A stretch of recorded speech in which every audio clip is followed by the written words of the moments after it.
Hi friends. After completing 6 chapters, now let's move on to chapter number 7.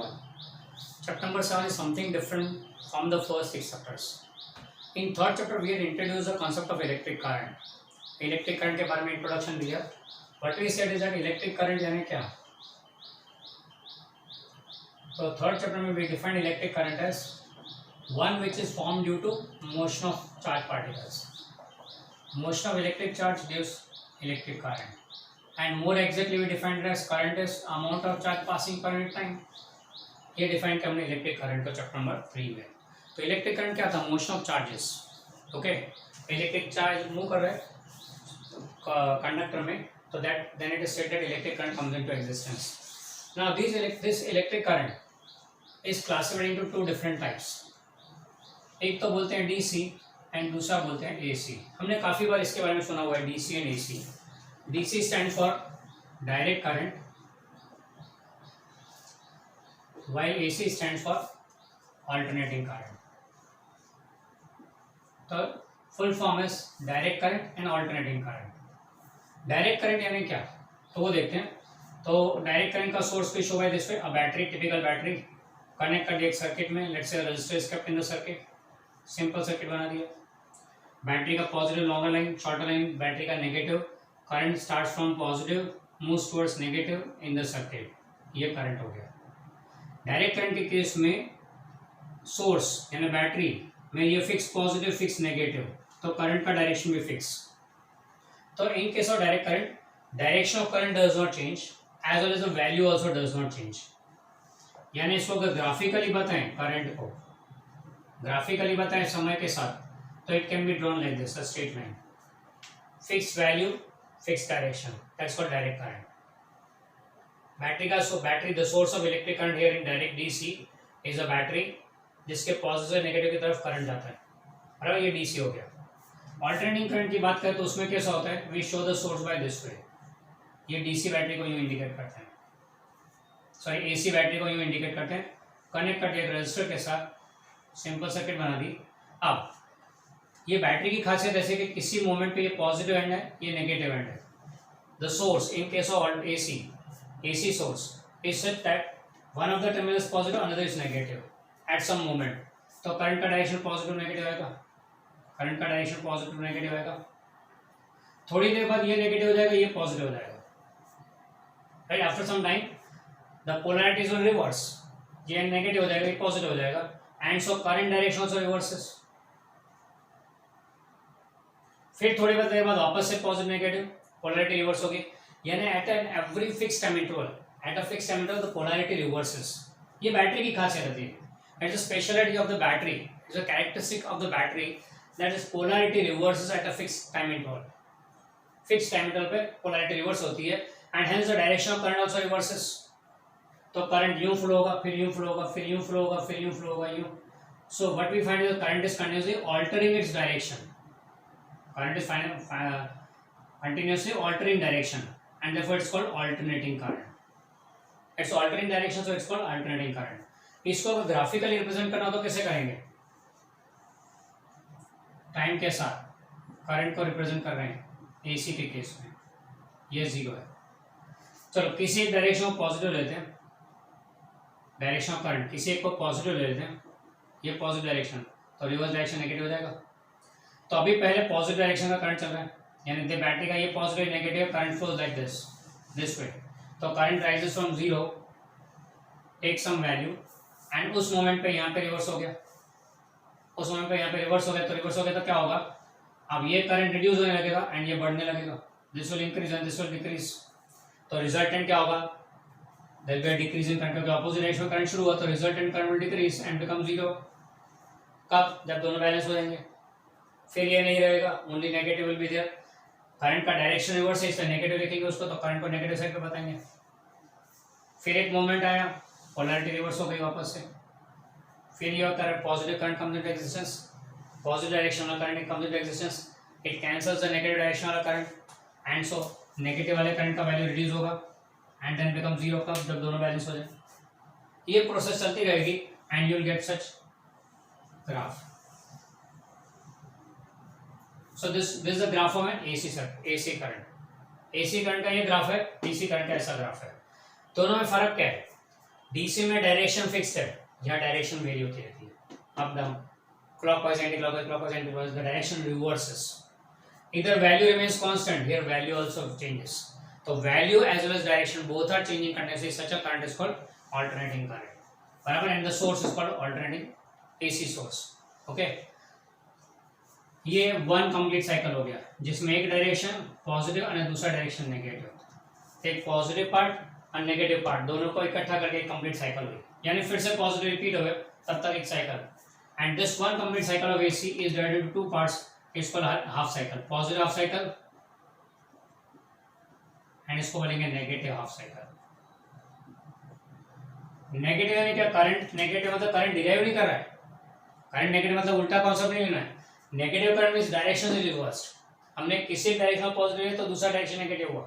If we take this direction as positive, then this has to be taken as negative. And one of the two is positive, then other one will be negative. ये ऐसी cycle repeat होती रहती है। कितनी cycles होती होगी पर second? तो world wide that standards are little bit different. हम इंडिया में 50 हर्ट्ज लेते हैं, sorry 60 hertz in India, and western countries में 50 हर्ट्ज होता है। 60 हर्ट्ज फ्रीक्वेंसी मतलब क्या? इट इज 60 साइकिल्स पर सेकंड, यानी ऐसी 60 साइकिल्स पर सेकंड होती है।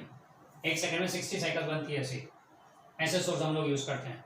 एंड एक साइकिल में अगर ध्यान से देखो तो 2 बार 0 बन रहा है, एक साइकिल में 2 बार 0 बन रहा है, बराबर है। तो इट इज 120 टाइम्स 0 पर सेकंड, 120 टाइम्स 0 बनता है ये करंट यहाँ। ओके, तो इतना फास्ट चेंजिंग है ये 60 साइकिल्स पर सेकंड। अब अभी तक जो हमने पढ़ा chapter 3 onwards till chapter number 6 completely DC की बात हुई थी। या तो हमने ऐसी बैटरी यूज किया, करंट का डायरेक्शन फिक्स रहता था, वैल्यू भी फिक्स रहता था। चैप्टर नंबर 3 to 6 हमने डीसी पढ़ा है। चैप्टर नंबर 7 में हम लोग एसी को इंट्रोड्यूस कर रहे हैं। चैप्टर 7 में हम लोग एसी को इंट्रोड्यूस कर रहे हैं। What is the purpose? सीधी सारी जिंदगी चल रही थी तो ये ऑल्टरनेटिंग करने की क्या जरूरत थी?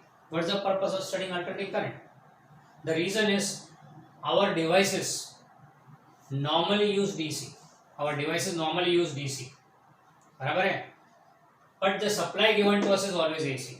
करंट पावर जो हमको सप्लाई देता है या इलेक्ट्रिसिटी बोर्ड जो हमको सप्लाई देता है दैट इज एसी, यानी हमारे घर पे जो सप्लाई आ रहा है वो एसी है। हमारे घर के सारे डिवाइसेस, सारे नहीं almost all domestic appliances work on DC. चलो अभी उस चर्चा में नहीं पढ़ते तो इसको कन्वर्ट कैसे करेंगे, पर हाँ अगर डीसी की रिक्वायरमेंट है तो एसी क्यों सप्लाई किया जाता है? If there is a requirement of DC then why is AC supplied? ये क्वेश्चन आपके खड़ा रहता है। ओके, तो इसके बारे में क्या बोलेंगे कि क्यों why we prefer AC over DC? क्योंकि सप्लाई के लिए एसी मिल रहा है, तो क्यों ऐसा? 2 रीजन है इसके पीछे। एक तो रीजन एसी में value of current is continuously vary, value continuously vary होता है 0 to maximum, maximum to 0, 0 to maximum, maximum to 0, value vary हो रहा है। तो उसका अगर एवरेज देखेंगे तो average comes out to be 2/3, average value comes out to be 2/3। तो यहाँ पे जो करंट मिल रहा है उससे 2/3 current average on an average यहाँ यूज होगा। अब करंट कम होगा 2/3 करंट, तो फिर power will be, power is I square, तो पावर अगर करंट रिड्यूस हुआ 2/3 तो पावर भी रिड्यूस होगा। तो power reduced in case of AC, if you are using AC current then power भी रिड्यूस। तो मतलब पावर रिड्यूस करके करना क्या है? गाड़ियां तो चलिए नहीं, डोमेस्टिक अप्लायंस स्लो हो जाएंगे, पावर कम कर दिया तो नहीं। पावर रिडक्शन कहाँ काम आ रहा है? When electricity is transported to a distant place. अब आपका घर ले लीजिए, कहाँ पे आपका घर? पावर हाउस के एकदम नजदीक में, बगल में ही है क्या? नहीं, it's at a large distance. तो क्या होगा? पावर हाउस से आपके घर तक आने वाला जो केबल्स है वो कैरी करेंगे इलेक्ट्रिसिटी को, यानी इलेक्ट्रिक करंट को। अगर वहाँ डीसी एसी यूज किया हो तो पावर कंजम्पशन 2/3 हो जाएगा। तो फिर इसका अंदर पावर लॉस, क्योंकि ये जो पावर कंज्यूम हुआ वो हीट के फॉर्म में लॉस हो जाता है, जूल हीट, चैप्टर नंबर 3 में पढ़ा था जो। तो पावर लॉस यहाँ पे रिड्यूस हो जाएगा। As average value in AC current is less as compare to the peak value, therefore the power loss is reduced, बराबर है। तो लॉन्ग डिस्टेंस ट्रांसमिशन में, इलेक्ट्रिसिटी का लॉन्ग डिस्टेंस ट्रांसमिशन में पावर लॉस रिड्यूस हो जाता है ड्यू टू एसी। एक ये फायदा है। दूसरा फायदा, जरा सोचो, इस सर्किट में अगर भूल से उंगली लग गई तो, टच हो गए तो, इस सर्किट में अगर भूल से टच हो गए तो करंट का डायरेक्शन भी फिक्स, वैल्यू भी फिक्स, तो झटका नहीं लगेगा, तुम चिपक जाओगे, बराबर है, चिपक जाओगे। और यहाँ पे अगर टच कर दिया तो भूल से, 1 सेकंड में 120 बार जीरो हो रहा है, आपका कांच निकल जाएगा। 1 सेकंड में 120 बार जीरो हो रहा है, इसे बुल से टच कर लिया तो आप कांच छूट जाएगा, क्योंकि 120 बार जीरो हो ही रहा है, तो झटका लगेगा आपको। तो अगर झटका लगे तो एसी और चिपक गया तो DC. That is the difference. यानी यहाँ पे फैटेलिटी इज मोर, यहाँ fatality rate is very low. AC में आपको, एसी अगर सर्किट अगर करंट घूम रहा है तो आपको झटका लगेगा, उससे ज़्यादा कुछ नहीं होगा। जबकि यहाँ पे डीसी में आपने एक बार टच कर लिया, जीरो तो होता नहीं है करंट, इसे आपके छूटने का कोई सवाल नहीं है, may be life is lost. Clear? इससे AC is more safer as compare to DC. Long distance transmission में एक तो पावर लॉस रिड्यूस करता है, दूसरा ड्यूरिंग द ट्रांसमिशन कहीं पे बीच में कोई टच हो जाता है या कहीं कुछ गड़बड़ हो रही है, तो this is more safer as compare to this one. Economical as well safe, दोनों चीजें इसके एसी। तो सर फिर तो घर में एसी क्यों नहीं यूज करते? अच्छा भैया जरा सोचो, अगर एसी पंखे को सीलिंग फैन को अगर एसी अप्लाई किया हो तो क्या होगा? यूं घूमेगा, फिर करंट रिवर्स, तो यूं उल्टा घूमेगा, फिर यूं घूमेगा, फिर यूं घूमेगा। कितनी बार? 60 साइकिल्स पर सेकंड, 120 बार डायरेक्शन बदलेगा। एक साइकिल में 2 बार डायरेक्शन बदलता है, एक साइड और दूसरा डायरेक्शन। एक साइकिल में 2 बार डायरेक्शन बदलता है, तो एक सेकंड में 60 साइकिल्स मींस 120 टाइम्स पंखा will change the direction. Now imagine what will happen. वो पंखा यूं घूम रहा है, यूं घूम रहा है, यूं घूम रहा है, 120 बार पर सेकंड, हुक समेत नीचे आ जाएगा। इससे the domestic appliances normally use DC, AC is not safer and its average value is less, तो उसके एप्लीकेशन है हमारे घर में, नहीं है ऐसा नहीं है, पर all devices cannot use go for AC, बराबर है? certain devices do require a DC। Clear? तो ये हो गया concept of AC and DC। हमें इस चैप्टर में इस AC को पढ़ना है, ऑल्टरनेटिंग करंट क्या है। पहली बात तो यही है कि ऐसा कैसा सोर्स जिसकी पोलैरिटी रिवर्स होती रहे। बैटरी में फिक्स पॉजिटिव फिक्स नेगेटिव तो पढ़ा है, केमिस्ट्री में भी बहुत ध्यान से पढ़ा हुआ है कि इलेक्ट्रोनेगेटिविटी के हिसाब से we have positive negative terminal. पर यहाँ ये ऐसा कैसा सोर्स है जिसकी पोलैरिटी कंटिन्यूअसली रिवर्स होती रहती है, फिक्स इंटरवल, क्या गड़बड़ है भैया इसमें? तो चलो उसको देखते हैं नेक्स्ट टॉपिक में, source of AC current, that is AC generator. So after getting the concept of AC alternating current, let's go on to generation of AC current, AC voltage. तो वोल्टेज होगा तो करंट जनरेट होगा, तो पहले AC voltage को generate करते हैं, कैसे जनरेट होता है उसके बारे में। तो the generator which generates the AC voltage, उसका प्रिंसिपल क्या? It works on the principle of electromagnetic induction. Electromagnetic induction मतलब यहाँ कॉन्सेप्ट कौन सा है? चैप्टर नंबर 6 में जो पढ़ा था वो उसका यूज कर रहे हैं, इलेक्ट्रोमैग्नेटिक इंडक्शन। क्या? When magnetic flux in the conducting coil changes and EMF is generated, बराबर है? मैग्नेटिक फ्लक्स चेंज होता है, ईएमएफ जनरेट होगा। एंड उसमें मैग्नेटिक फ्लक्स के चेंज के लिए हमने डिफरेंट मेथड्स देखे थे चैप्टर नंबर 6 में। We had seen that what are the different ways magnetic flux can be change to produce EMF. तो उसमें एक मेथड था rotating the coil in a uniform magnetic field, तो यहाँ उसी का यूज होता है। तो इसके लिए इसके प्रिंसिपल में क्या बोलेंगे हम लोग? In a uniform magnetic field a coil rotates, so magnetic flux in the coil changes and an EMF is developed, and that EMF is nothing but AC voltage. तो rotating coil in a uniform magnetic field is a source of AC generation. Okay? तुम बोलोगे rotating the coil and producing AC, हाँ तो उसी की बात करें। चलो तो उसका कंस्ट्रक्शन देखते हैं जनरेटर का, एक बेसिक कंस्ट्रक्शन देख रहे हैं जनरेटर का। ये बेसिक आइडिया है, अलग अलग जनरेटर्स में अलग अलग तरीके से अप्लाई किया जाता है। ना देखिए क्या है इसमें। तो here we take 2 poles of a magnet. एक मैग्नेट के 2 पोल्स हो गए, सपोज ये नॉर्थ पोल है, ये साउथ पोल है। So uniform magnetic field directed from north to south. A uniform magnetic field directed from north to south.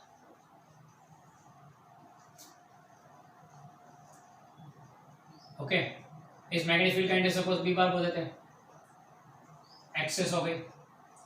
यहाँ पे कॉइल रखते हैं, a rectangular coil. A rectangular coil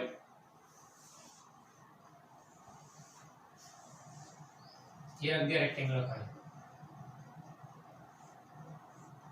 इसके 2 एंड हो गए रेक्टेंगुलर कॉइल। अरे कॉइल को पी क्यू आर एस बोल देते हैं। अब coil P Q R, rectangular coil P Q R S. तो सपोज करते हैं the coil is and turns, area A is the area cross area of coil, बराबर है। फिर मैग्नेटिक फील्ड इंटेंसिटी तो बी बोल दिया, बी बार, क्लियर। अब ये कॉइल के 2 एंड कांटेक्ट में रखते हैं दो स्लिप रिंग के साथ, these are the two slip rings, एक आएगा इसको एक स्लिप रिंग S1, दूसरा स्लिप रिंग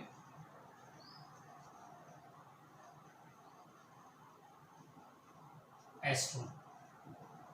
तो मतलब ये स्लिप रिंग मतलब ये slip ring S2, these are the slip rings.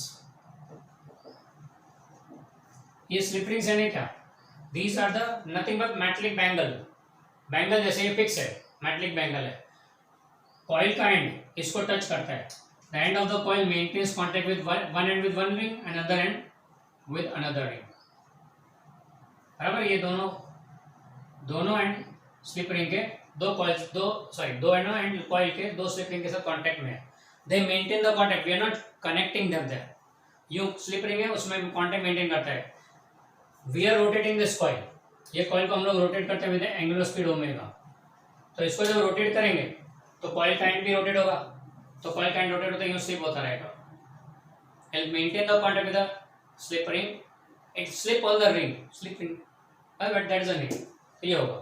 अब पहली स्लिप रिंग S1 के साथ में एक मेटलिक ब्रश टच कांटेक्ट में रखा हुआ है, ये ब्रश B1 एंड दूसरा metallic brush B2। Metallic brush यानी कि सिंपल ब्रश जैसा जो हम लोग करते हैं सुबह में, उसके ब्रिसल्स एंड पूरा अरेंजमेंट मेटलिक है, तो क्या होगा स्लिप रिंग के साथ में यूं कांटेक्ट में रखते हैं ब्रश को, ब्रश ने कांटेक्ट मेंटेन किया, अंदर रिंग घूम रही है, बाहर ब्रश कांटेक्ट में है, बराबर है, ये ब्रश कांटेक्ट में है। अब देखो क्या होता है, as we rotate the coil, principle का डिस्कशन हो रहा है यहाँ पे, as we rotate the coil, the magnetic flux in the coil changes and hence an EMF is induced across the two ends of the coil, EMF is induced across two ends of the coil, वो EMF S1 और S2 के across आ जाएगा, ये and वाला यहाँ पे, ये and वाला यहाँ पे, तो जो EMF अवेलेबल होगा वो स्लिप रिंग पे आ जाएगा एंड ब्रश के कांटेक्ट में, तो that EMF will be available across B1 B2, यानी B1 B2 will be the two terminals of the source, AC source। ये पूरा एक जनरेटर हो गया, उसके दो टर्मिनल हो गए, जैसे बैटरी के दो टर्मिनल होते हैं, एक पॉजिटिव दूसरा नेगेटिव, वैसे यहाँ दो टर्मिनल है B1 एंड B2, ओके। अब क्वेश्चन ये रेज होता है कि यहाँ पे कैसे ये वेरिंग पॉजिटिव नेगेटिव वेरी होता है वो पता लगा है, तो उसके लिए let's first obtain the formula for voltage generator here, okay. ख्याल आ गया concept, this coil will be rotated, हम मैन्युअली रोटेट करेंगे, हमारे हाथ में कंट्रोल रोटेशन का, ओके। तो angular speed is our control, these coils are rotated with angular speed omega, omega is the angular speed by which the coil is rotated, तो omega हमारे control में, angular speed हमारे control में, हम उसे rotate करेंगे जो फ्रीक्वेंसी हमें चाहिए वो ना। इधर देखते हैं क्या होता है, पहले initially suppose plane of coil is horizontal, suppose plane of coil is horizontal,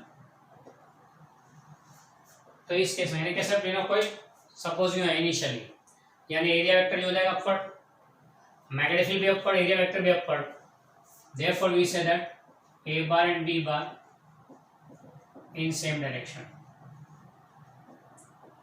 therefore angle will be theta will be 0 degree between the two, okay।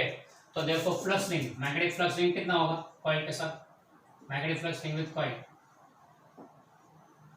coil will be phi is equal to n B bar dot A bar, ये B dot A था ना formula, n B dot A bar and that will be n B A cos theta, theta यहाँ पे 0 degree है, cos 0 is 1, so it will be n B A, maximum flux link, ये maximum flux link coil हो गया। अब at time t, at any time t लेते हैं, तो एंगल थीटा भी ओमेगा इंटू टी, याद है ना ओमेगा एंगुलर स्पीड, तो t टाइम में कितना एंगल बनेगा, तो omega into t, so therefore flux ये theta is omega at any time, A bar and B bar के बीच में एंगल थीटा है एट टाइम t, तो सपोज हमने भी लिया हुआ है केस, ये वेक्टर ए बार हो गया और ये वेक्टर बी बार हो गया, दोनों के बीच का एंगल थीटा, ओके। तो थीटा इज ओमेगा टी, तो देयरफॉर फ्लक्स क्या, flux at time t will be N B bar dot A bar and that will be N B A cos theta where theta is omega t, so N B A cos omega t. ये flux का formula at time t हुआ, flux में तो coil का formula at time t हुआ, okay. Now, as the coil rotates, magnetic flux in the coil changes, तो देखो समय के साथ t चेंज होगा ना, टी चेंज हो रहा है तो साथ में cos थीटा चेंज होगा and therefore phi will change. As the time passes, as the coil rotates, time passes, flux changes, so EMF induced, and EMF induced हो रहा तो हमेशा Faraday's law तो हाजिर है. According to Faraday's law, voltage produced will be equal to negative d phi t by dt. d phi by dt ना, तो that will be minus d by dt of phi बोले तो n b a cos omega t.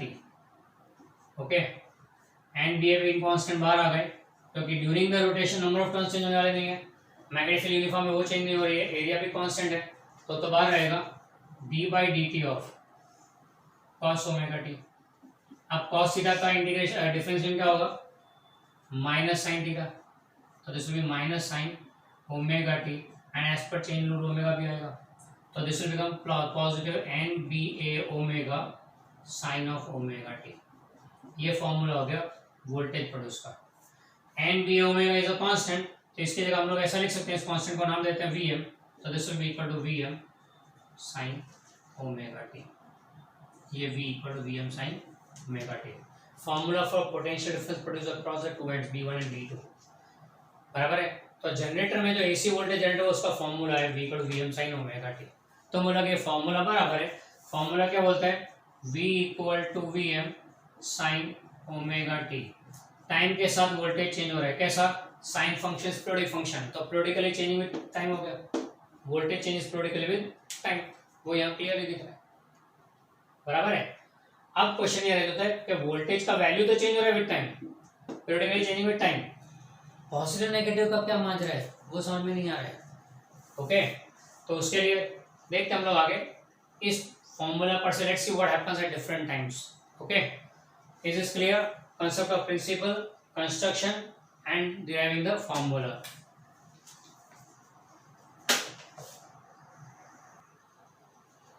So friends, now let's see how the polarity of this source is changing. B1 B2 पे कैसे changes आते हैं वो देखते हैं.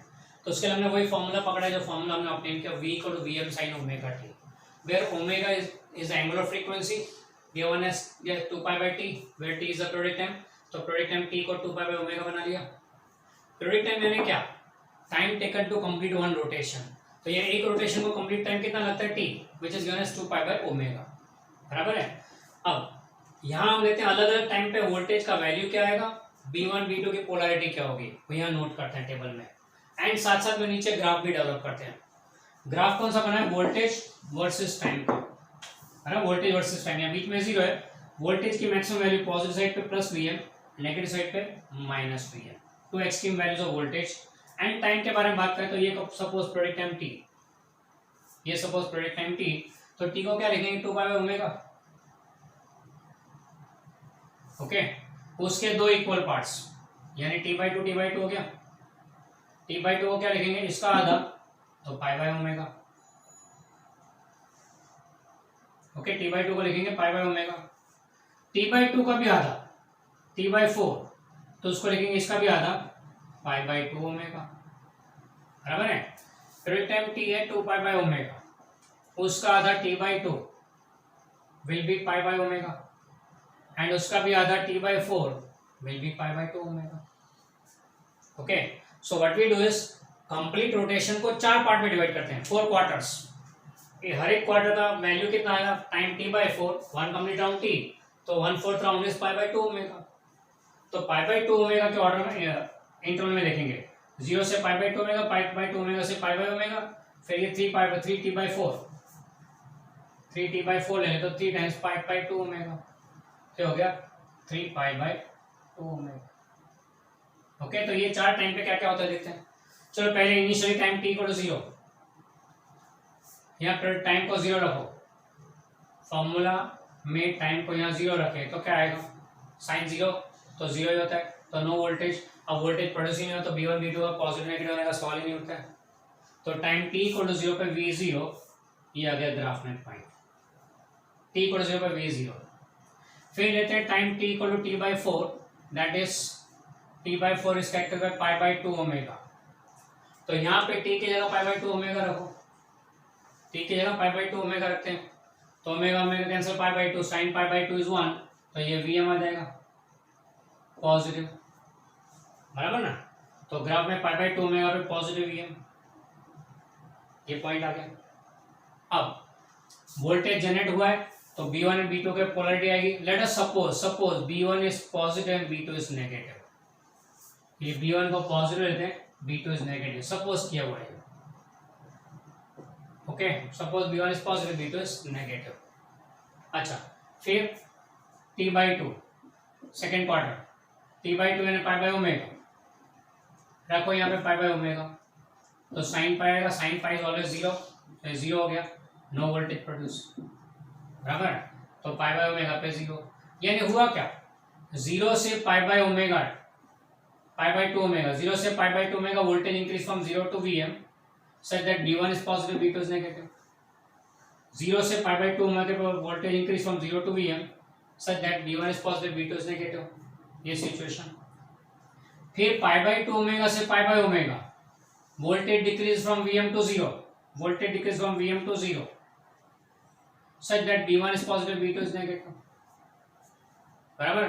चलो अब पूरा टाइम इंटरवल जीरो से T/2 यानी जीरो से pi by omega time interval में अगर देखो तो वोल्टेज की वैल्यू जीरो से Vm बढ़ी, Vm से डिक्रीज होकर जीरो हुई, वोल्टेज की वैल्यू जीरो यहाँ से यहाँ तक T/2 तक, जीरो से मैक्सिमम हुई, मैक्सिमम टू जीरो हुई, such that B1 is positive and B2 is negative। Okay, clear.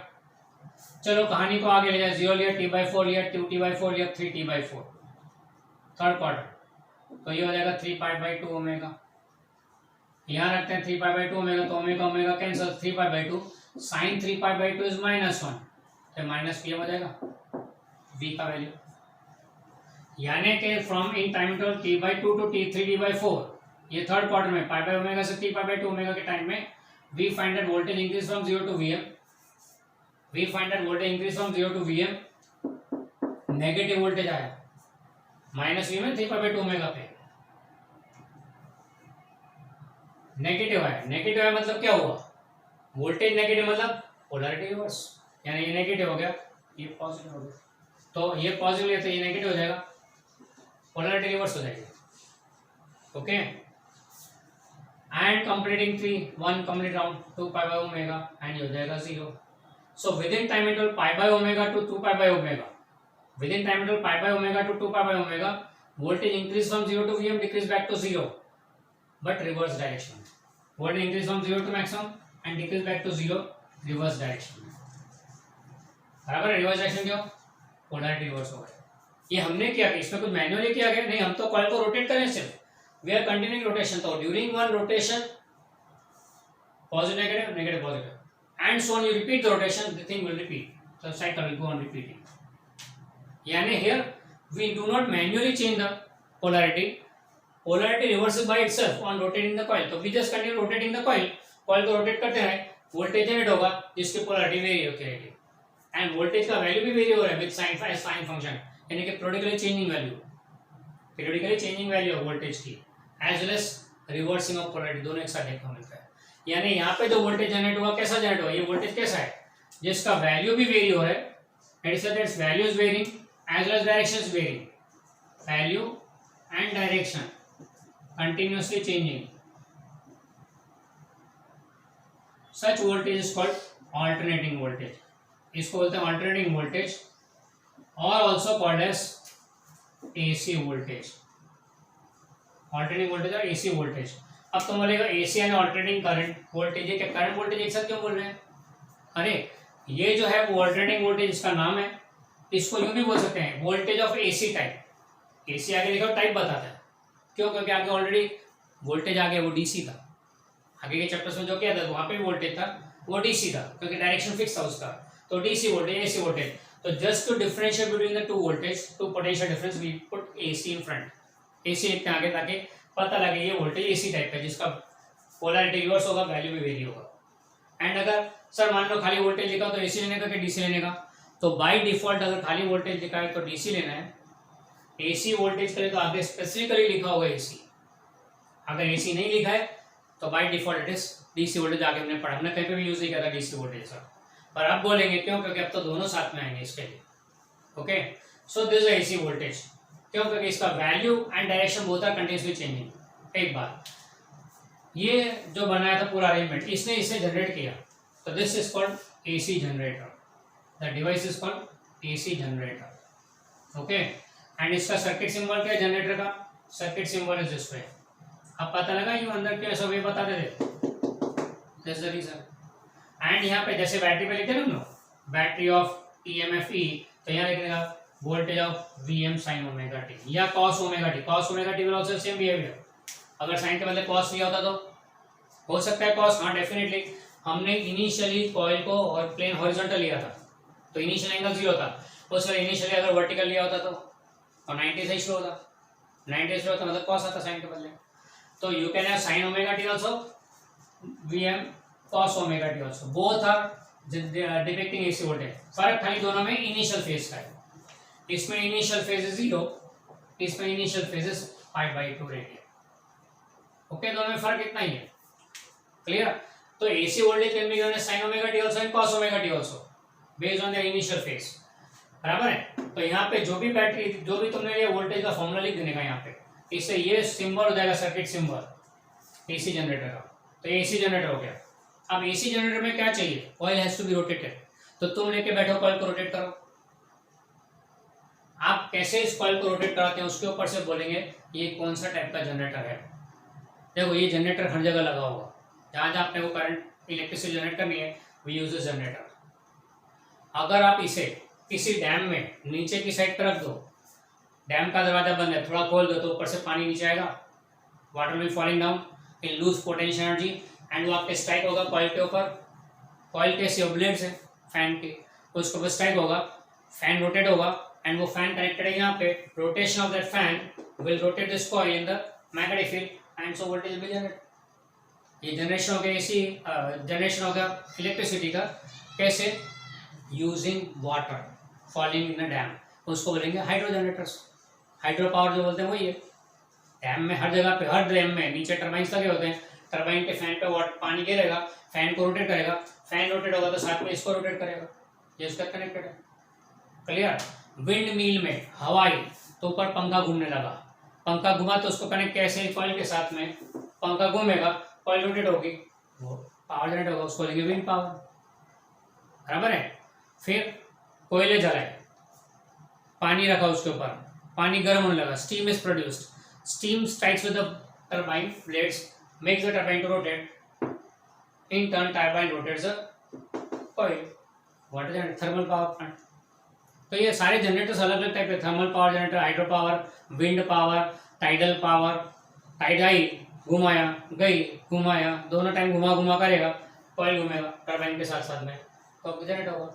आप कहीं पे भी उसको क्रिएट कर सकते हो. Giving any energy, rotate the coil by any means, you will get the voltage generated and that is AC voltage. Okay, तो ये मैकेनिज्म है पावर जनरेशन का. Clear?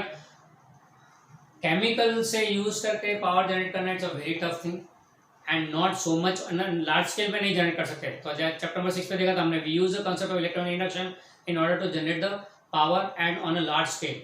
This is the place where we do it. ये topic को उस बात को ध्यान में रख के चैप्टर नंबर 6 में रखा हुआ है, पर as it is connected to AC I have shifted it to chapter number 7. तो चैप्टर 6 का जो लास्ट टॉपिक बाकी था, जो आपको वहाँ मिला भी नहीं नोट्स में अंदर, वो आपको चैप्टर 7 में स्टार्टिंग में मिलेगा. क्योंकि कनेक्टेड यहाँ पे इस फॉर्मूला को लेकर हम लोग आगे कहानी में बढ़ने वाले हैं. Okay, so this regarding generation of AC voltage and generators. Formula याद रखना, V = VM sin omega t AC voltage का.